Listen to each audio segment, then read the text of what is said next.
I'd like to thank you for joining us tonight on Wednesday, June 11th, for our soft launch of our new format, Living with AI.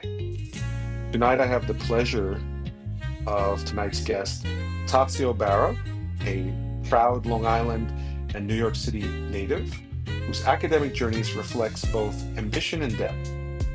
He recently completed his undergraduate studies at St. John's University, where he majored in business and minored in theology, an uncommon yet powerful combination that speaks to both strategic thinking and a thoughtful worldview.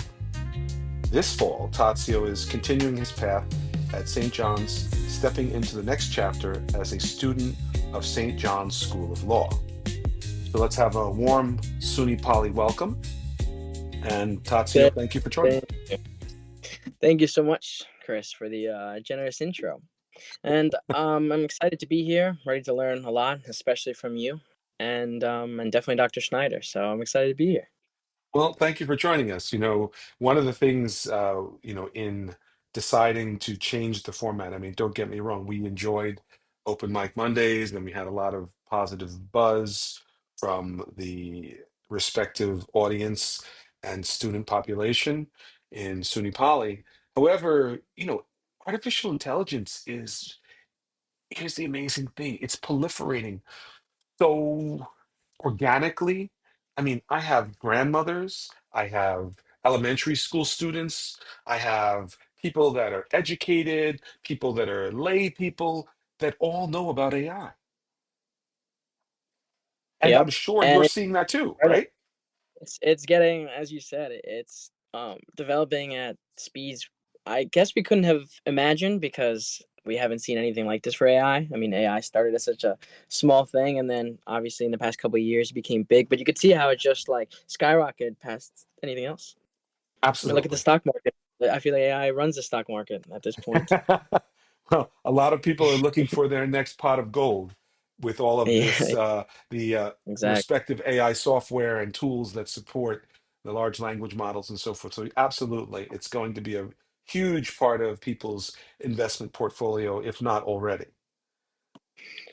Yes, and you could see that, with the technology getting better and better, just costing more and more. I mean, the premium versions, the $200 versions. I mean, you can see that it's such a huge money. Yes, that's right. That's right. Well, let me ask you this. That's a good segue, Tatsu. Um, your thoughts on AI, right? When you think about that concept of, how do you define living with AI? Like, what does that mean to you as a burgeoning law student, or coming out of your undergrad? What does it mean to you? Well, I'm gonna start off with something I heard from one of my techie friends, and he went to some conference, and they told him that they wouldn't be hiring anybody in the tech business if they didn't use AI because it was such a strong tool in our society. But at the same time, like there's so many risks, as it's like as the internet's always been. It's when you see kids have access to it, you're scared, but obviously the adults we see the full capabilities. So now something like AI, whether we trust it, whether we use it to our advantage, like it's something we have to be careful with. I I quoted kind of in the beginning, I was like, oh, I don't trust AI. Like it's 80% like the human capability. And that's funny because it can do way more than any one human can. But when I use it to bounce ideas off of, it's like something that I, take maybe some inspiration from, but I don't know. It's hard to trust. It's hard to trust everything about AI. Well, that's fair. That's fair because it's new. It's new technology. True. It's a new Yeah, use exactly. of That's exactly technology. why I can't trust it. It's new. It's Right. fair. It's fair.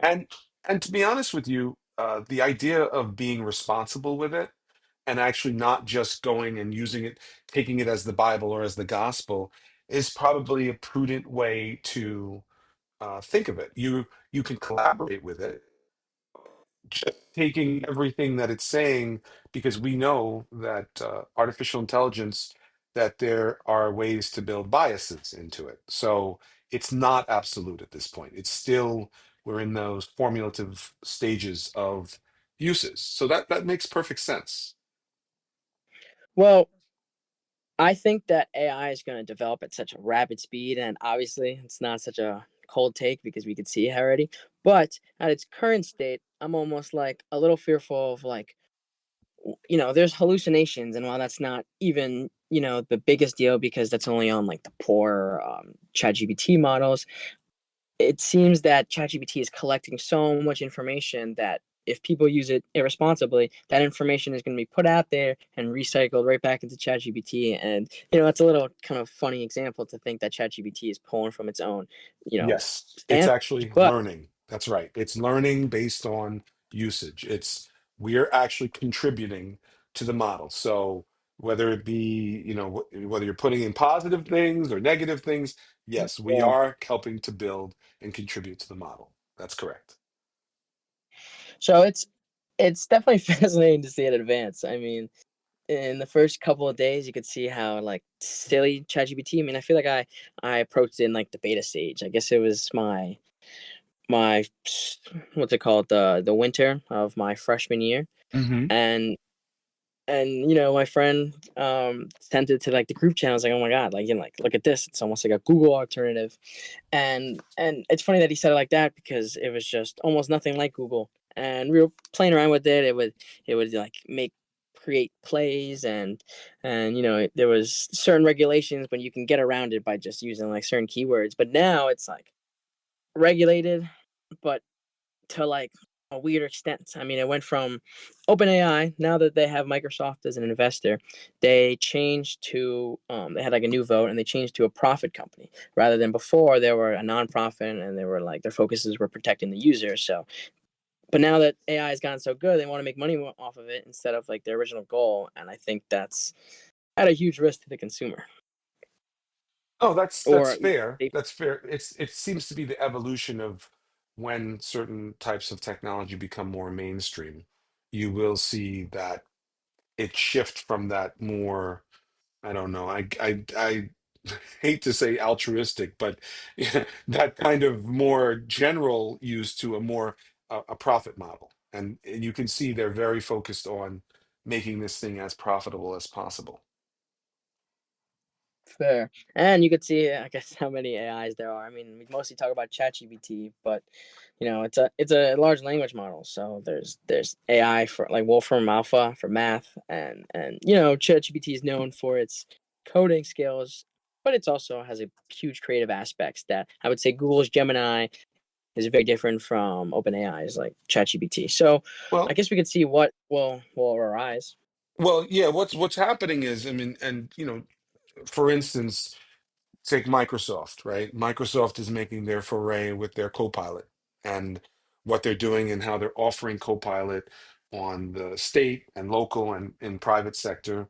And it's a very powerful, if you, even with Copilot Studio, where you can build your own Copilot agents to meet whatever the respective needs you have, there is going to be a lot of opportunity and a lot of choice.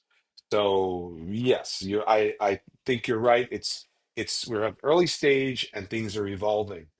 I'm curious, Tazio, because in your background, um, I noticed that you have theology in your background, and I wonder because I know a lot of people talk about, jokingly, the machine gods, right? Does theology background shape how you think about ethics in technology? 100%.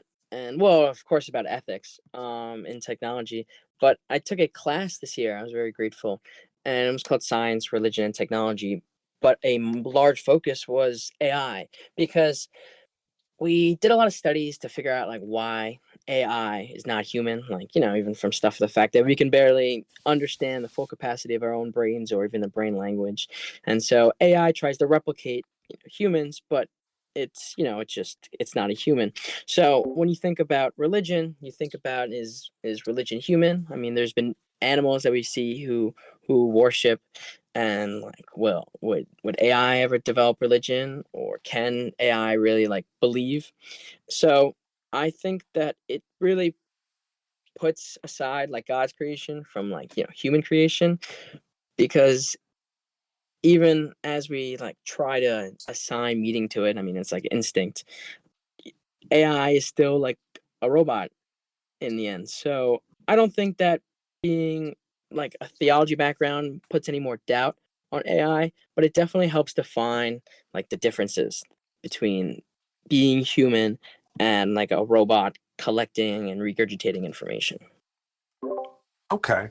Because there's been a lot of cases where, I personally think it's very important that we have, when we think about using AI, that we have to be ethical and we have to be responsible, because we've seen a lot of things go horribly wrong where where some of the youth, they get wrapped up not recognizing that it is a piece of technology and that it is not sentient. And though it may mimic certain things, in some respects, some people could argue, oh, it's like you're talking to a mirror. It's kind of a reflection in some respect, but there's definitely not any type of sentient decision making going on necessarily. It's machine learning, and it's learning from what we put out there. And Well, so, uh, oh, sorry, yeah, I was gonna say on the most basic model, like it just kind of collects information and spits it out in like, hello, Dr. Snyder. hello, Dr. Oh, you're, Snyder. you're over here Yes, we're in the living with AI. in the not in the AIX Live Living with AI channel that associated with the event. Ah, yes, we have it in the event. And we can certainly sort out, going forward, whether this is going to be associated with the living with AI out of that, what was created by Noah on the Ready for AI, or where it can be. I can broadcast from either one, but tonight, Yeah, I'm yeah. so sorry I missed the beginning. I was Oh, like, no No, where no did worries. it's like worries. where is he? You I'm didn't sorry see for that I starting was with still there? that. No, we're still here. We were actually having an interesting conversation because, Tazio has a background where he had done some theological studies, and I was just asking him about, Ah, does a theology background shape how he thinks about ethics and technology? And so hmm. I just was curious, and he was just sharing his thoughts on that. So, Well, don't let me interrupt. I'll join in as you go move forward. So it's very nice to meet you, and I apologize Yes. for missing the introduction. Oh, I'm so sorry for starting without you. I mean, but I'm glad you're here. And yes, I was just talking about how I have a theology minor and I took a class I was very blessed to take, and it was science, religion, and technology, and it covered AI as a large part of it because it was just basically separating or defining more so like what is human, what is not human. We proved that religion was human, and like it was helpful in separating that AI processed information and like didn't have the instinctual beliefs that humans do. So Chris brought up that we see kids using AI, and you can almost say that a kid may even worship what AI may have to offer without even being responsible, because we almost have that human instinct to like assign meaning to something like that. So when you have something so powerful as AI, it's one almost unreal for like a kid. I mean, I bet everyone younger than I am is probably super excited about this brand new technology, and two, just it's important to see that it's not human. And it's like a man-made creation that's trying to replicate something that it's not. yeah. Yeah. Um, Sorry, I know that was kind of a so I'm still but still, the more I experience AI, in some respects, the more challenging it becomes to find things it doesn't do, but then the more obvious it becomes that there's something missing. But figuring out what it's missing is hard. I can't quite explain it. So what has been your experience with AI? What have you done with it so far, as opposed to thought about it in a class, which is good. But I'm just curious, like what you've done with it. sure. So I am not totally trusting of AI all the time, and I don't have any like the premium versions. But I mentioned earlier that AI is a tool that we really can't ignore. I mean, it has capabilities far past humans, but we also have to be responsible for it. So like ChatGPT, for example, I don't pay for any like the premium versions. I mean, sometimes I'll open up a private tab and just like continue to use the baseline before they give me the even worse version, because I feel it's unrighteous to charge how much they did and withhold the capabilities that it used to have, like the free versions. But anyways, it is on par with anything else for translations. I'm trying to learn Italian and Spanish, and ChatGPT has been abundantly helpful with other resources, but it's very good in translating, and I think it's better than Google in answering niche questions. I mean, or finding information. I mean, that's a given. So it's something that if I'm trying to save time, I'm going right to ChatGPT and figuring out a search. But I try not to rely on it. I mean, I take pride in my own creativity and my own what's it called, writing skills. So I would say I'm not as reliant as I can be, because I'm still a student. But as I travel into the workforce, what if I have to collect statistics? I mean, there's tons of programs now that just use AI that just process everything, and that seems like a must in today's business world. So, Chris, I don't want to take over your interview, but No, it's fine. No, that's fine. I can't. This is fine. This is great discussions. I miss these discussions. I haven't taught the right class for a while. But so in your in your response there, you compared a lot of the way that you use AI to sort of the way doing things that you would do with Google and the internet, just marginally differently, right? Yeah, just like a faster, more convenient rate. Faster, more better, right? Then why Yes. did you have that whole conversation in that class about AI not being human? Like, did you ever think that Google was human? Did you ever think that people would worship Google? No, but the language model that just tries to pretend to be like human and tries to replicate emotions is like, it's like creepy. I think, what was it, Elon's robot? That's like, they asked the Elon's robot, I think it was, what's the hardest part? I'm probably misquoting, but the hardest part about being a robot, basically. And it said like trying to understand humans or learning humans' emotions. Like, it's not human, but it's tries to be. So it's unsettling. I don't know. Unsettling. I can actually I appreciate that what you're saying, because actually this morning I kind of freaked my wife out this morning because I am using the premium version of ChatGPT, which has the voice component, and so this morning my wife had asked a question about because we're New York City right now, the public schools are going to be graduating in the month of June. And so I had said to her, I said, "Oh yeah, a friend of ours is graduating from Stuyvesant," and she was like, "Oh, I wonder when the graduation is for Stuyvesant." And I said, "Well, hold on a second, let me ask my assistant." So I turned on the voice for ChatGPT and I said, "Good morning." And then it responded, "Good morning." And then I said, "Could you tell me when the graduation for the seniors at Stuyvesant High School, New York is?" And she responded. And my wife looked, because she was in the kitchen. Wow. She looked, she was like, "What is that?" And I was like, oh, I said, "Well, that's my AI assistant." It's like the movies. I mean, like, what was it, Blade Runner 2? I remember Ryan Gosling like in the morning cooking and talking to his AI. It's like Mhm. I used to joke that was me and Siri, but now it's serious. Like, now there's actual answers. Well, I think what's funny about you talking about it being human is that we don't tell Google thank you, but do you know how it costs like millions of dollars for OpenAI to produce messages after people tell ChatGPT thank you? I mean, that's millions, probably billions of people telling ChatGPT thank you to what, a robot? Like, we didn't do that before.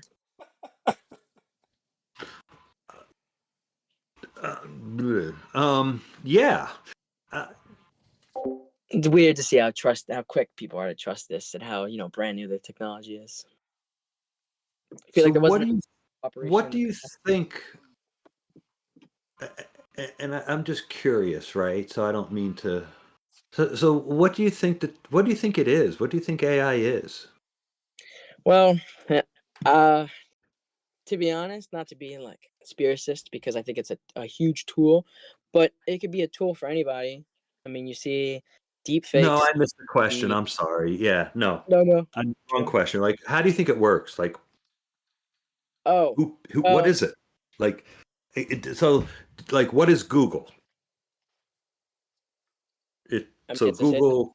True. Google is like a collection of links that kind of maps the web for you. Yes. Right. Which I is feel like okay, I get that, and it gives you links. Okay, so what is AI? What do you think? What's your like a vision? collection of envision it as like a collection of like inputs, and the inputs are collected into the nodes, and then it regurgitates what seems to be the most probable answer, Hmm. which I think I'm undermining the intelligence of artificial intelligence. But at the same time, if it sees that an answer is most frequently this answer, even if it's not correct, it'll still give you that answer. Or whenever I ask ChatGPT a question and then I give it the right answer, it just tells me the right answer back, but it had no way of finding the right answer to begin with. So I find it to be like a huge collector of data. And so when we just willingly trust whatever it outputs, we're not taking into account how much stuff it's inputting. And Hmm. as a kid, when we did research project, you go three sources, because if two sources disagree, then you have to go to the third source to figure it out. So when we just take ChatGPT as or AI as one source, we're taking in all those sources. That fine, I guess. I almost supported the point that the most frequent point is given, but that's not always correct. So So yeah, there's a lot there, and I think that you have a very responsible and appropriate attitude towards AI, which I think is um, perhaps more common than we give it credit for to students in college. well, a lot of kids abuse it at the same time now. So I So don't find that at all yeah, either. yeah. So my challenge, I think the one that I'm really interested in, and that's the source of this show here that we're launching here, the Living with AI, is how do we live with AI? How do we um, all sorts of ways to phrase it. So always working on new language, but how do you have AI do your work? Um,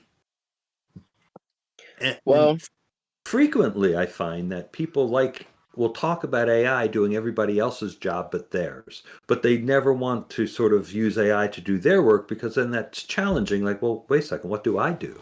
And that's just an observation that I've been making. But I think the challenge that I'm suggesting to folks that maybe we and maybe it's way too radical, but as an AI first kind of person, as you come across a task, ask yourself, how can I have AI do this um, I with think me?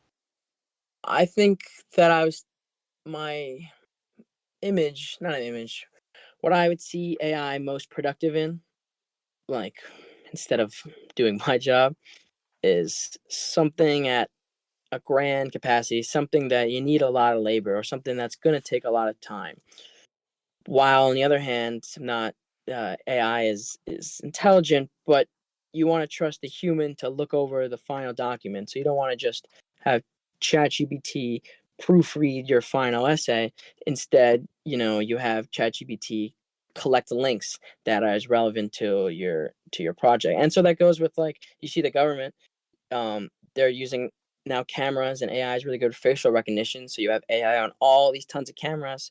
When I don't know, let's say you're trying to find somebody in extreme cases, instead of looking at each individual camera, you have AI that's just doing this mass collection. But it can be incorrect. So you need somebody to look and see, like, is this the actual face, or the AI incorrectly, like, facially recognize this guy? I I don't know. think that on facial recognition, that ship has sailed long ago. There's no humans in the loop until very late in the process, and it's just, and that's a fascinating topic. AI in the age of authoritarianism.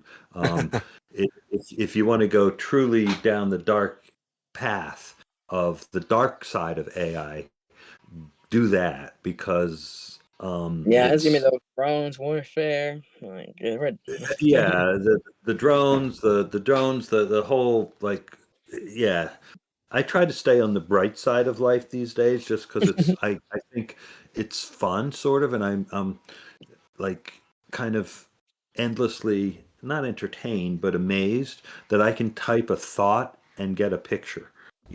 I just think that's, Yeah. and so I think that's kind of crazy. I mean, sometimes it's a good picture, sometimes it's not. So for students, I think the idea, and for for people, post students, for people, um, it's not like the AI is here to stay, so we should just get used to it and figure out how to live with it. But the AI is here to stay. We should just get used to it and figure out how to live with it. It's kind of both of those things at the same time. So living with AI, I think the more that we're aware and the more that we are in control, the better our lives with AI will be.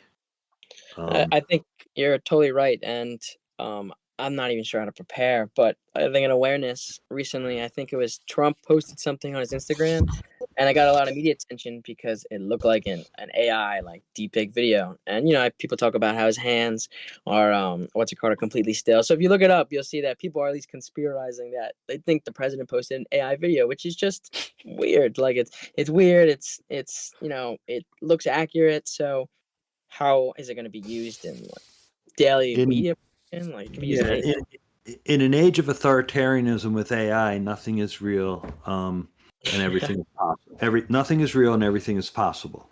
Um, and so it's really, and that's the title of a really interesting book about um, about Putin, about Moscow during the early years of Putin, where they effectively did the same kind of dismantling of a much more fragile democratic system and replace it with an authoritarian. And so then some would argue that that's what we're seeing in the United States right now, and AI in service of that is like, oh wow. Like, Yeah, we thought nuclear weapons were bad, we had no idea. So that's a really interesting topic. But I wanted to show you something that's way cool. And and so you, because I think several things that you said um, lead me to think that you might like this approach. Um, So if you watch the stream, and Tazio, you should be able to see. God, I just put it up. perfect, yeah, perfect. I'm looking at it. so this is Open Web UI. Have you ever heard of like an open LLM server?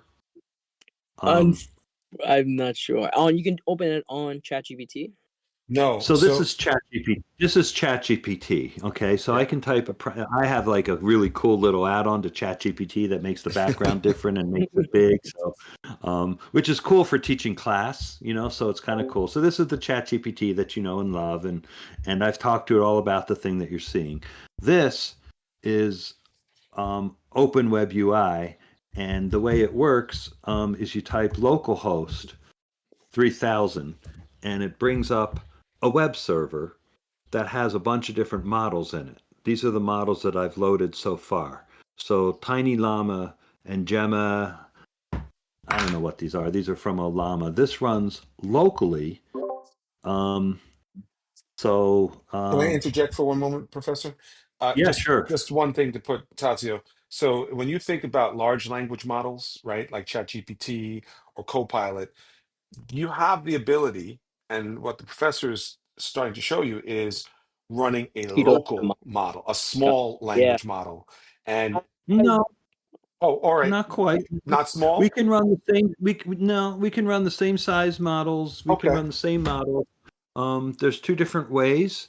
So a local model is one that I've downloaded, and this happens to be a pretty small one. This is a 1 billion parameter model, and roughly a billion is a gigabyte.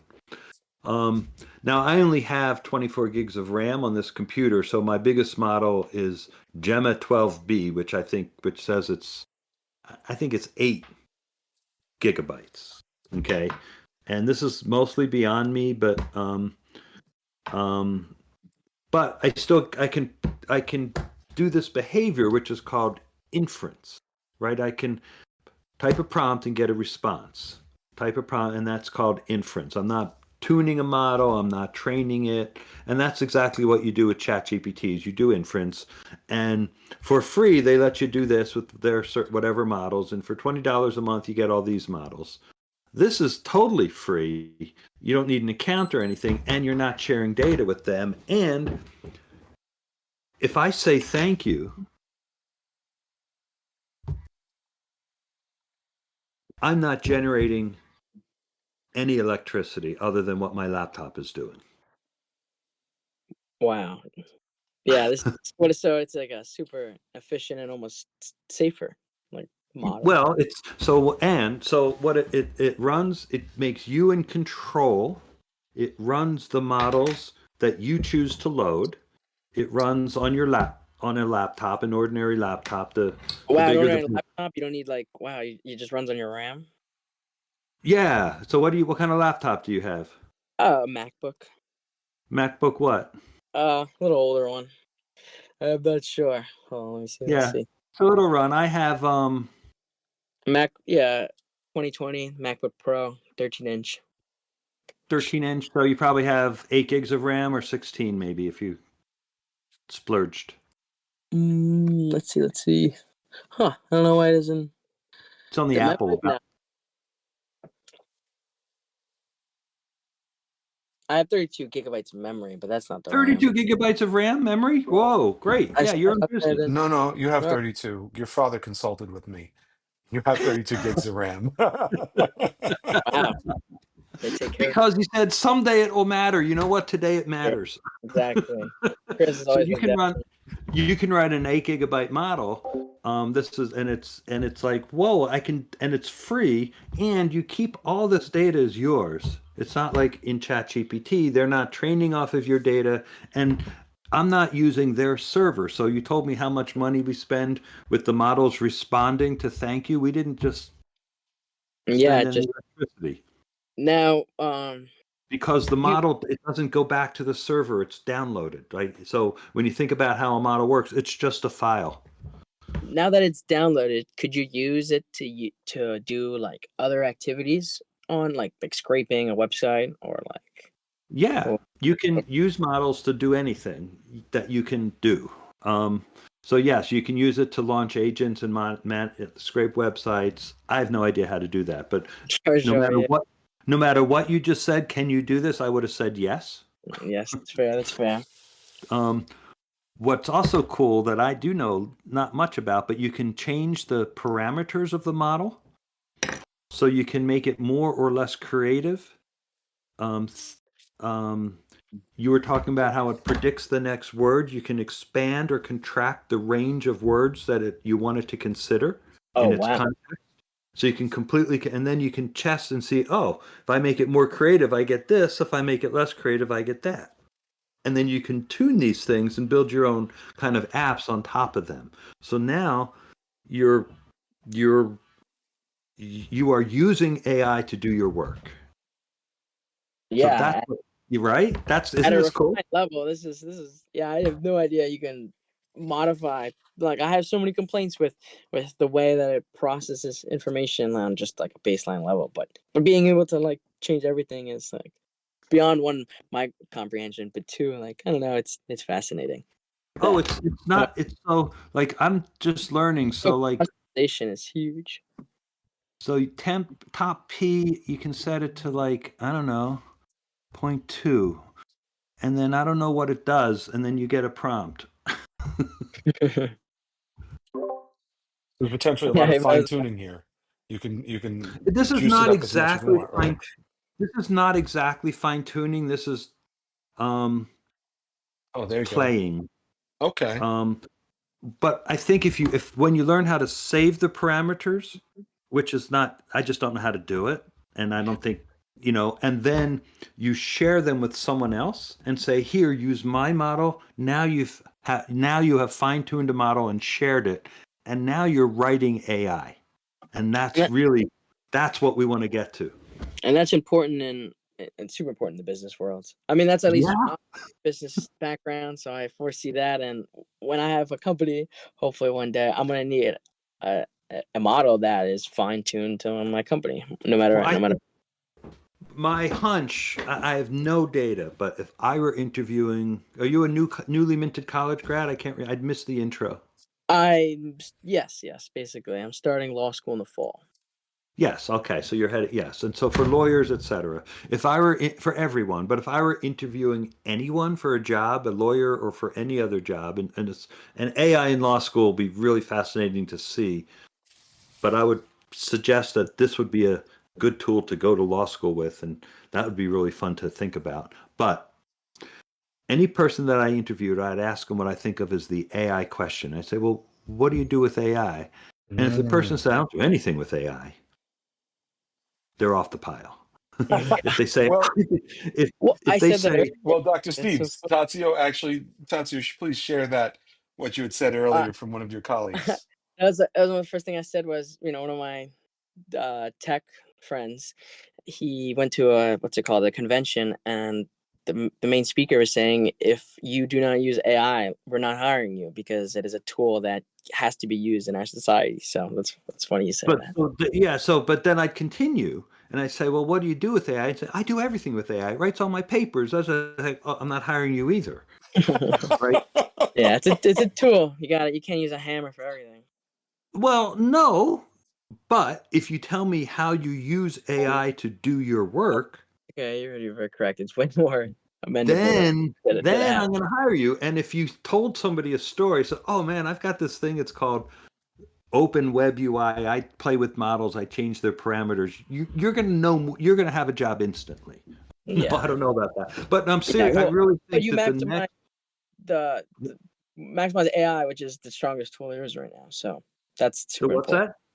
I'm saying that by customizing, artificial intelligence, you're really maximizing its potential, and it's the biggest. It has the most potential out of anything else right now, Yeah. basically. So it's, So Chris, this is what I wanted to show you. Some of these little doodads here. You go to Workspace and you click Knowledge, and you can add. How do you do that? You add documents. So, Mm. Chris, this is where you would add your SharePoint directory, or I can add my entire directory Hmm. of all of my documents, and it will then allow me to converse with them through these models, Yeah, right? that's So nice. and you can do that with Notebook LM, but you have to redo it every time. And ChatGPT is beginning to allow you to do it, and they're going to charge you to build a whole infrastructure around their product. This will keep us from them having grips on us, and we will never have to choose. You can run ChatGPT models inside of here. It's absurdly expensive right now, Mm. but you can run because you have to pay for the API keys, and you can run models with API keys, which if you don't know anything about, I don't either, but they tell me it works really well, and I have set it up. It's pretty cool. You just follow instructions, um, and then if you're in the Discord, right? yes. So if you're in the Discord, you'll see somewhere there's a set of channels called AIX Workbench, and I'm having trouble navigating for some reason. I don't know why, but I'm going to stop sharing my screen. But the AIX Workbench is that's the one under Poly, correct? Yeah. Yeah. So, if you look at so I'll send you a link. It's actually amazingly it's just incredibly easy to do this. I was so surprised. Um, and I'm not like a technical person really. I mean, I've played with a lot of stuff, but not at this level, and it was really easy. Um, Here's the chat.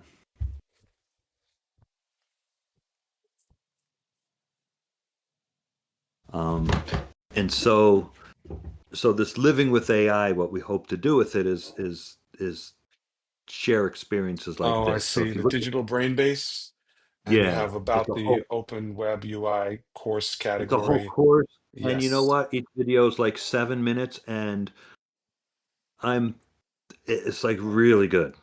Wow. It's I'm going to install this afterwards. I have to. At least if I want a job from you.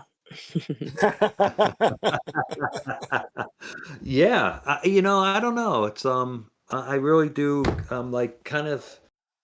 How does that sound to you? Well, I'm it's testing something out that my I'm. words. I'm going to hit the Yeah, rubber yeah, chicken circuit. yeah, yeah. You what's it called? You like let the snake loose, as in I'm gonna go back and tell all my friends that we have to get this, because I don't know, there's a certain level of safety and potential that is something in this free resource, And I thought about like looking and using other models to run locally, whether, for my own projects. But something like this is exactly kind of what I was looking for. And I didn't have exactly an introduction to this. I've never been the best with coding and stuff like that. So, but it's something I know it's needed. So Yeah, Tatsio, do you cool. see So this? I'm sorry, go ahead, go ahead. Professor. Sorry. No, no, no. I was going to say you can follow along in that. We meet Wednesday mornings. There'll be Zoom videos. You don't really need them, and then you can follow along in the Discord. And there's going to be a bunch of other students and professional people and all sorts of different people using this common tool.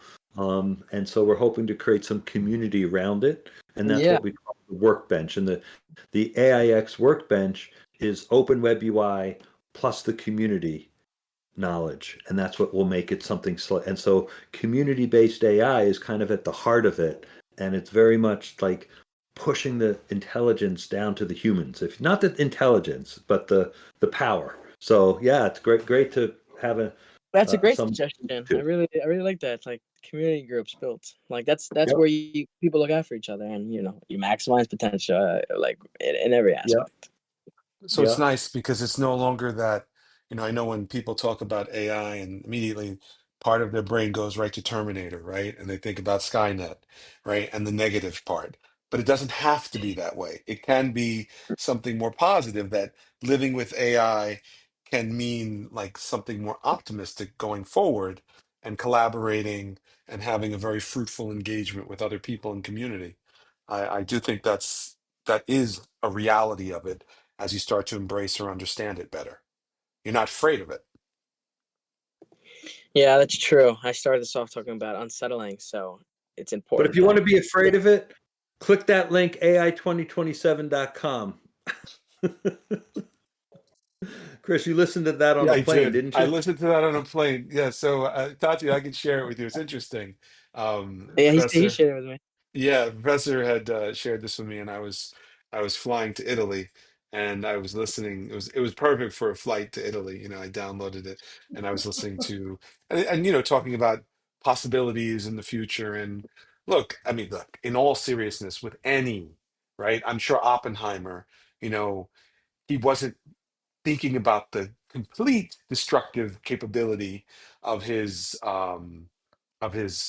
findings, but it can be used in a lot of ways. It can be used Yeah, positive, or it can be used negative. It's just, or you know necessity, It's a as we little, would say. it's a little, yeah, it's similar in some respects to the nuclear developments like Oppenheimer and stuff like that. But I think they were deeply aware of the potentials, but they were in a race.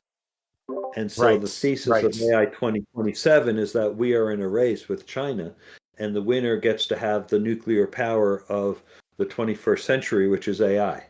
yep, Um, completely. And we've seen AI develop at such a rapid increase that yeah. it's. So Yeah, I can like pay attention to that and believe it and deal with that and then put it in the back of my head because in the meantime, I can make videos of puppies playing in the snow and that's a lot of fun. I had that written down. I think those are the coolest things ever. I mean, I'm a Star Wars fan, and they have all these like, or what's it called? Google's coming out with their like VO3 AI just to make Yeah, like these funny videos that are awesome to watch. yeah.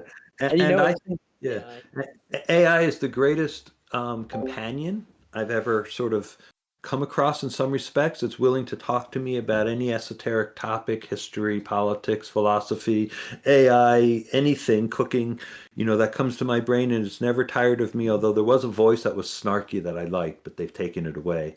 But it never goes away. It's always, so it's like it's interesting. It's got therapeutic value. There's somewhere in that Discord, there's a whole bunch of podcasts, the AI therapy you can find in the TED Talks podcast.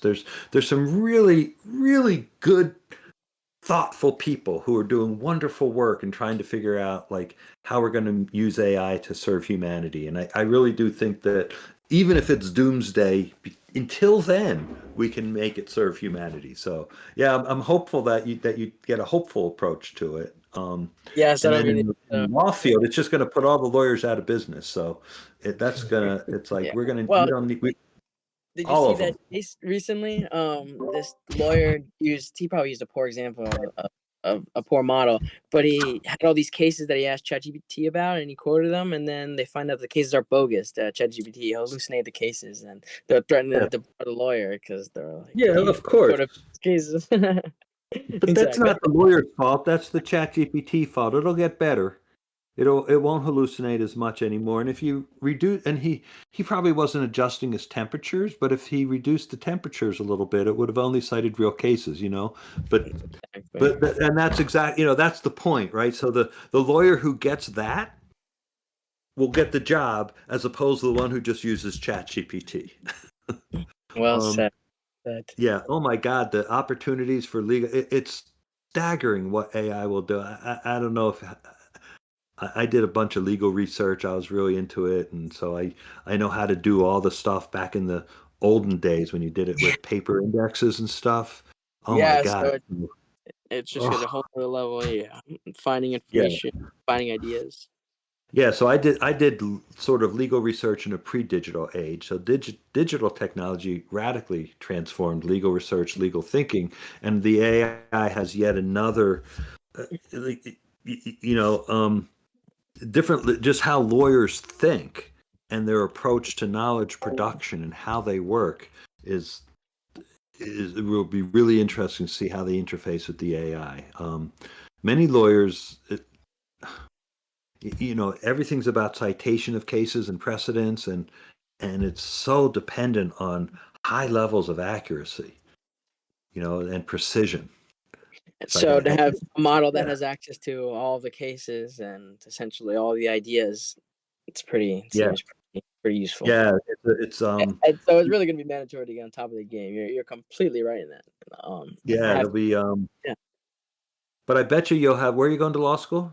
St. John's in Queens. Yeah, I wonder how they do their exams, and how they determine whether you've learned anything and what your grade will be. I have no idea, and I'm all more nervous to figure that out. But traditionally, they would assess you like at the end of the semester, so we'll see. Well, traditionally in law school, it was a single exam per course at the end of the semester. Generally, traditionally at least handwritten, but probably more recently processed through laptops, but probably cleansed of the internet. I think it was all a test of what was in your head. And I don't think there was but it may have changed dramatically at certain law schools to be more towards open book, so you didn't have to have everything in your head. But I don't think any of them would be open book, open mind, where your mind can be the AI. So it's like, how do you get the stuff in your head becomes a challenge, and then how do you use AI to get the stuff in your head? I'm sure that's challenging for schools to even figure out too how to properly assess all the kids amidst this new technology. I mean, everyone's learning for the first time. We're going to have AI read your essays, no doubt about it. Yeah, that's what exactly every teacher said that. Oh, absolutely, and it's going to be way better and more objective than the professors, and way more efficient. And who cares? Of course, it's going to be good at reading your essays. They're like, why would humans bother to read your essay? That's my view. Why would you want humans to read your essays when they can be perfectly read by an AI? It's like, I bet ChatGPT will give me a better score than my teachers. That's facts. You're right about that. Maybe.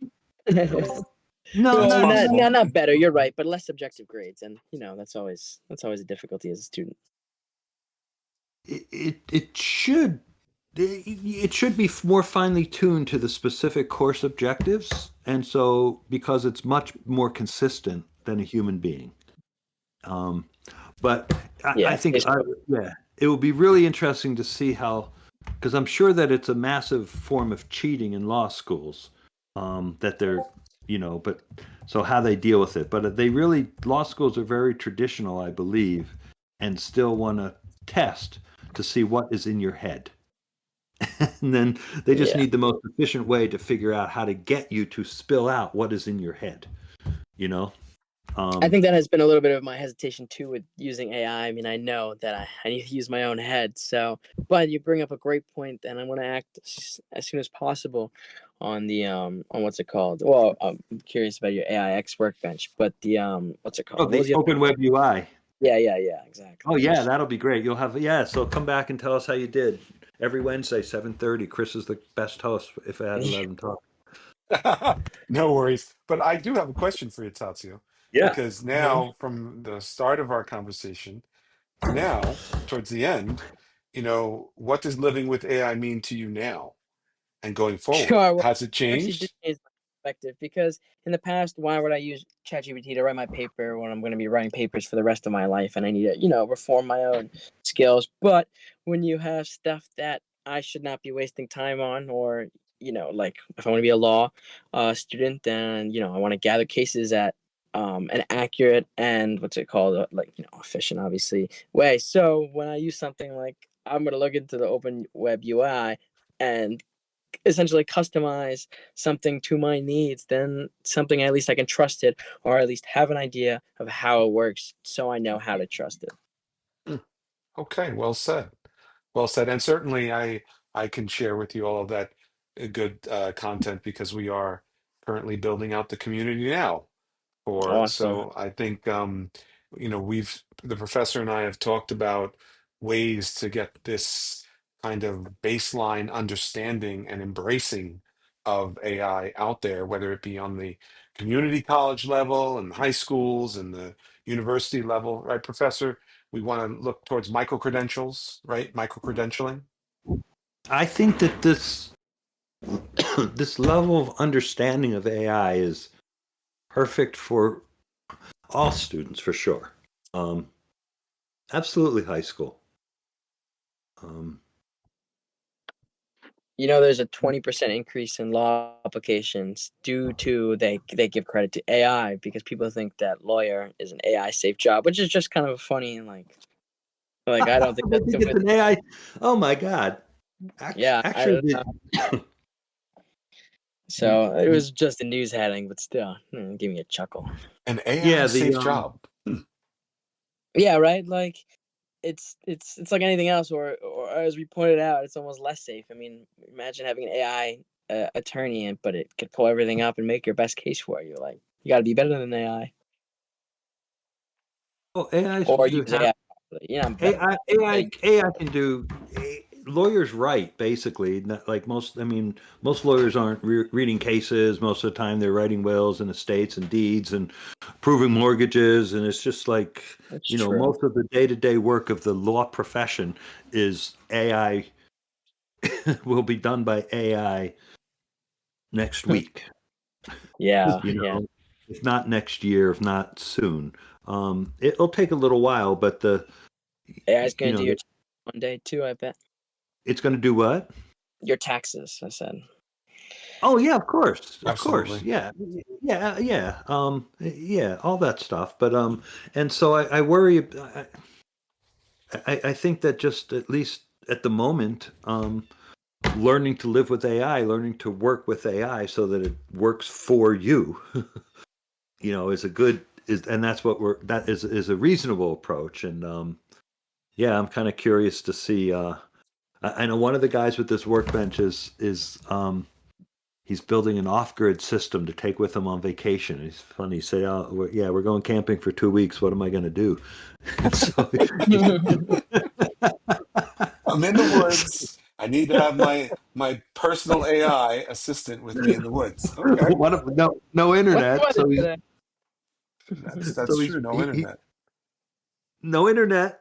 So he's putting the systems. He's bringing a battery pack because it will be low electricity, and That's right. he's mounting these models on a Raspberry Pi. Do you know what a Raspberry Yes, Pi of is? course. A Yes, Raspberry Pi. Yep. yes, I do know. And then he's going to use Wi-Fi networks, and he's using old phones because he's just that kind of a guy. But you could do it with new phones to connect to his Raspberry Pi so he can do AI with it. Oh my goodness. Wow. You know? Yeah. And so he's an artist, but he's going to also use AI to make art. And the workbench is good because it allows him to document his process. And that's where the students who use ChatGPT miss it. When I ask students to use AI to do their work, I always want to see the conversation. I want to see the whole conversation. Um, because in fact, I only ever read their prompts. right? Because I'm never interested in what ChatGPT says. I'm only interested in what they said. Well, that's how I feel every Um, time I use it. I have to take so long to explain exactly what I want because, I need something specific. But if I have something to customize and skip all those steps, I mean, ChatGPT, I think, might even be phased. Not, it's not going to be phased out, but at least in my usage, it'll be phased out. Well, prompt engineering at this point, what you put into it in the prompt is can help in what you get out of it. But I understand if you've been using the free version also, you haven't been getting that kind of the collection of your prompts are not building on one another. So the queries that you're right, the queries that you've been asking, Yeah, you're not yeah, it doesn't building learn. on it. Yeah, it's not learning. and that's what the workbench does, is allows you to, oops, that's a bad link, sorry. The workbench allows you to build all that knowledge and then share it and use it with the model in a much more aggressive, consistent way. And then you can take the knowledge away and see if the response is different. You know what I mean? And then you really understand how your knowledge is contributing to the responses that your prompts are generating, if that makes sense. Yes, And yeah. then as you generate more knowledge, you begin to feed it back into so you keep your responses then become part of your new knowledge that you feed back into the system.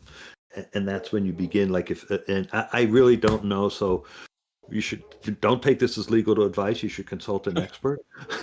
But I would imagine that there were some people who would think of doing law and who build legal knowledge bases that keep track of their thoughts that connect two cases together, and that becomes their professional knowledge base from which they can draw, because it kind of augments their memory and understanding, and then they can draw from that highly specialized, probably you don't want anybody else to find it because people pay you lots of money to use it, extra additional AI model. And I bet you there's lawyers out there who are beginning to build a practice that's premised on AI. That's So that would Yeah, be interesting. interesting. That is a very yeah, interesting concept. So the idea that if you start to develop like your cases and the insights and you're collecting that information in some type of repository, that you're then able to have feeding your models, that's really interesting because I would imagine there's a lot of value to be had in that. And if you are in the habit of, well, whether you're winning cases or losing cases, but if you're sharing that knowledge and building that repository, that's going to become a very powerful tool. Yeah, yeah, I don't know. yeah, very Yeah, valuable. yeah, I don't know if they teach that. That would be interesting. I put something in the link. Oh, I'd say, yeah, in the chat. I don't know if you see it. That if you're interested, you can look at that if you're interested. SUNY Poly has a bunch of seats in Coursera for the Google content. Um, and it's kind of interesting. The Google AI Essentials and the Google Prompting Essentials, they take like 5-6 hours to do.